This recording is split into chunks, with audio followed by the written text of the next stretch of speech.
A very good afternoon to you wherever you're joining us from on this 27th day of January 2026. Welcome to the broadcast. My name is Melita Oletenges. This is Citizen News in Brief. Let's take a look at what we've prepared for you at this hour.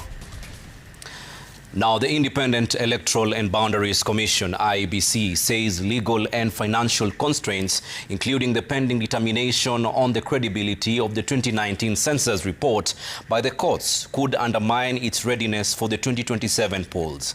IEBC Chairman Erastus Ethekon, while addressing the press at the Commission's headquarters in Nairobi, announced plans to review constituency and ward boundaries using a phased approach, citing legal, constitutional and operational constraints that have delayed the exercise beyond constitutional stipulated timelines.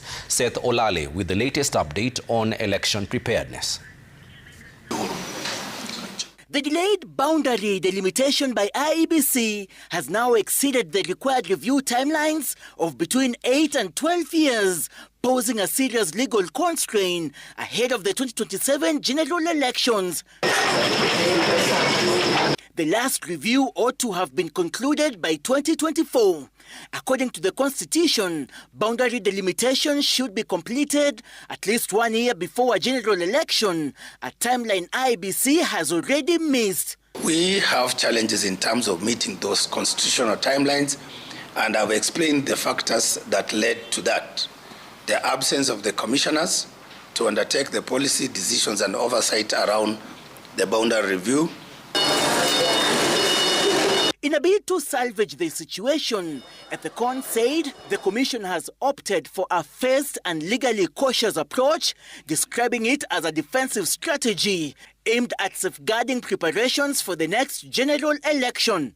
Taking into account all those factors, the Commission has resolved that a phased approach is the most constitutionally sound and legally defensible course of action.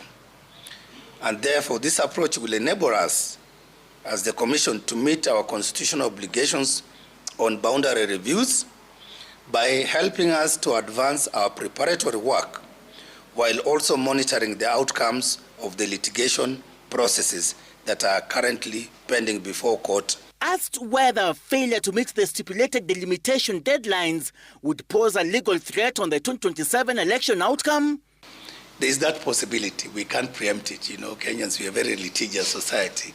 So for us, we are planning on a scenario where we do the best we can under the circumstances, we continue with the activities, and then while focusing also on the general election.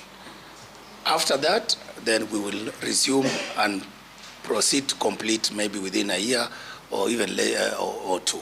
The Commission has also stated that other legal constraints, including the pending determination on the credibility of the 2019 Census Report by the courts, could undermine its readiness for the 2027 polls.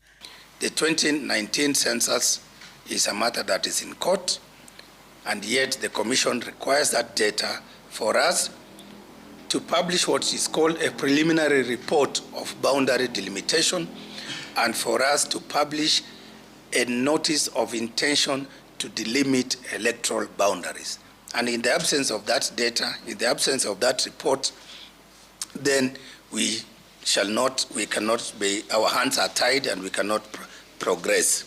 Ethekon also pointed to constitutional and legal inconsistencies, noting that while IEBC has the mandate to review boundaries, it cannot alter the number of constituencies, in that the County Governments Act has capped the number of wards, yet the Commission is constitutionally required to review ward boundaries. On financing, IEBC Chairperson revealed that the Commission faces a funding shortfall of approximately 20 billion shillings to conduct the 2027 general election, underscoring the need for additional resources to meet both electoral and boundary delimitation obligations.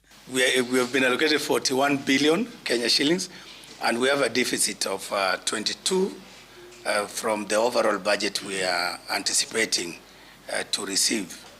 That we're asking actually, about 63 billion.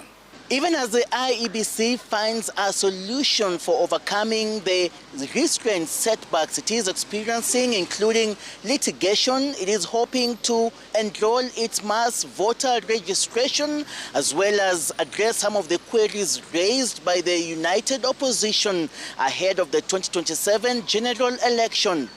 Seth Olale, Citizen TV, Nairobi County. Now, the Speaker of the National Assembly, Moses